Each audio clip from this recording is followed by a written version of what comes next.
Genesis chapter 22 today. So today we want to talk about indicators of national happiness and well-being. National income is mostly used as another way to measure the economic welfare. To measure happiness, income is also used. Because the higher the income, the happier the individual tends to be. When we measure national income, we use GDP, GNI, GVA to measure national income. But it is more than that.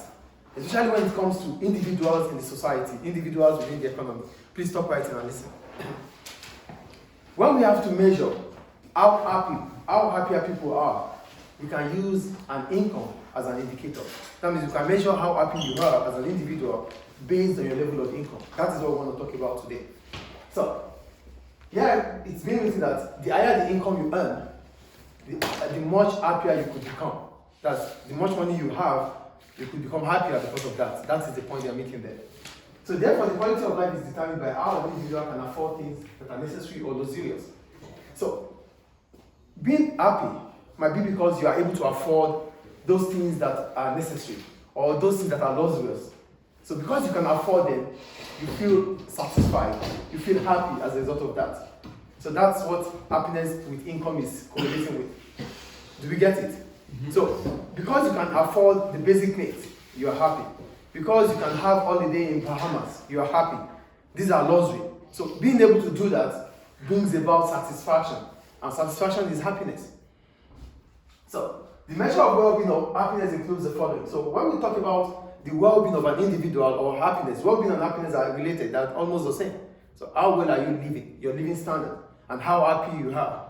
So the first thing you can talk about is the quality of job. When we talk about the quality of job, the quality of job brings about job satisfaction. Some individuals are happy because the kind of job they are doing is the job they really wanted to do. Maybe through job enrichment or job enlargement or job rotation. All in all, the kind of job they do enables them or helps them to be happy. So happiness is linked with the quality of job you have. I think the first point is clear. So you are happy because of the kind of job you have. Two, high quality education. This enables individuals to earn decent wages, which will result to them enjoying their lives. The second link to happiness is the quality of education you have. If you have high quality education, it means you're going to have a better certification. Having better certification allows you to earn decent wages or salaries, which would enable you to live the kind of life you want. Get the point here? The quality of education you have. If the kind of education you have is high quality, there's a high tendency for you to have a better job. And having a better job means you'll be able to have a decent wages or a decent salary. So having a decent salary allows you to live the kind of life you really wish to live because you have the money to live it. And being able to live the kind of life you want to live makes you happy. That's the second point. And the third point is about the quality of environment, the kind of environment you are in. That can also bring happiness. Look at what I wrote here. The quality of the environment. This includes security, feeling part of the community, leisure time. So if you feel you are safe within your environment, that whatever you have, whatever wealth you have, is not going to go through burglary. Nobody's going to steal it away from you. You feel you are part of the community. You have your time, your leisure time. These are things that brings about happiness. Do we get it? So job satisfaction brings about happiness. Your level of the quality of education you have, which allows you to earn decent salary, brings about happiness. And the kind of environment you stay can also bring about happiness. I think those 3 points are clear. Are they clear, please? Yes. Alright. So that takes us to.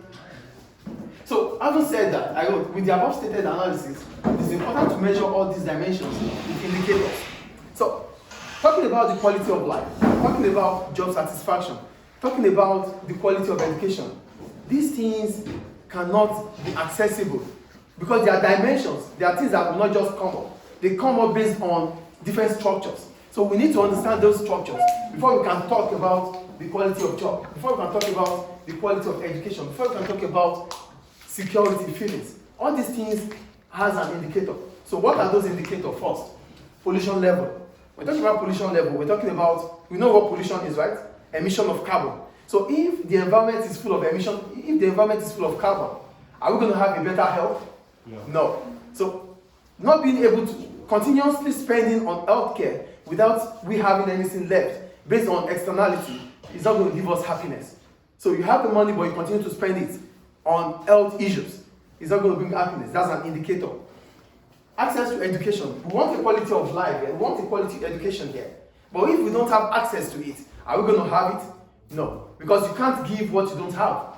So if you are talking about having a good quality education, it has to be accessible. If it is not accessible, we're not going to have it. So we can't talk about this without having accessibility to education. That's the second point. That's an indicator. These are things that brings about happiness. But these are things that has to act as an indicator to these things. So without these things, we can't have this. That is the point I'm making. I think you are getting this. Yes. The third point, crime statistics. We said the quality of environment. We need to feel safe within the environment we have. So if we have a high crime statistic, then the environment is not safe. We can't be happy. We cannot sleep at home, and we can't sleep with our two eyes. We have to sleep with one eye and one eye. We have to sleep with one and one is open, because anything could happen over the night. So to have a quality environment, the crime statistics must be low. Do you get it? Yes. So we'll be happy here because our environment is free from crime. That's yes? Can you repeat it? Sure. The quality of environment is what will make us to be happy. If our environment is free from crime. So what is an indicator to know that our environment is free from crime? The indicator is crime statistics. So for crime statistic, how high or low the crime statistic of a country is will determine if people will be happy through quality of the environment. So if the statistic of our environment is high, it means you cannot sleep with all your mind being rest, because you will be scared of what could happen overnight, because the crime rate in the country is high. So you won't be happy, because whatever you have, whatever wealth you have, could just go overnight. So the fear of not being able to have possession to those things that you've worked for will not bring about happiness. Do you get it or not? Yes.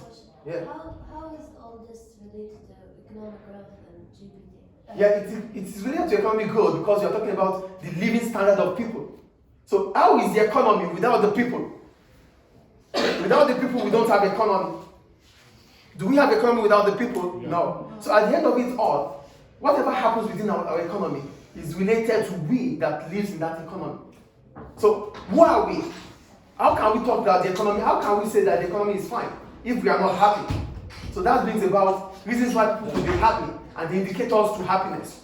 When it's happy, it grows, right? Sure. What? If everybody is happy. If people are happy, right? If people are happy, it's an indicator that the economy is growing, because the living standard of people is high. You know, the country, how bad or poor a country is, will be determined by how good or how well people are living in that country. So the country is just there, but people are the structure. You know, we talk about structure. What is the structure? The people. So if people are fine, the economy is fine. If people are not fine, the economy is not. Well, Libya is a rich country, but not everyone's living standard is very good, and most people are not. Then you can link that to government failure. I think I can move on, right? Yes. Cool. So, feelings of safety, long-term unemployment level. We're talking about job bringing about satisfaction and happiness. But if you don't have a job, how can you be happy? We're saying with high quality job, we will be happy. But if there's high unemployment rate in the country, people will not be happy because they don't have a job. Yes or no? Yes. Great. And healthcare. So, how are you able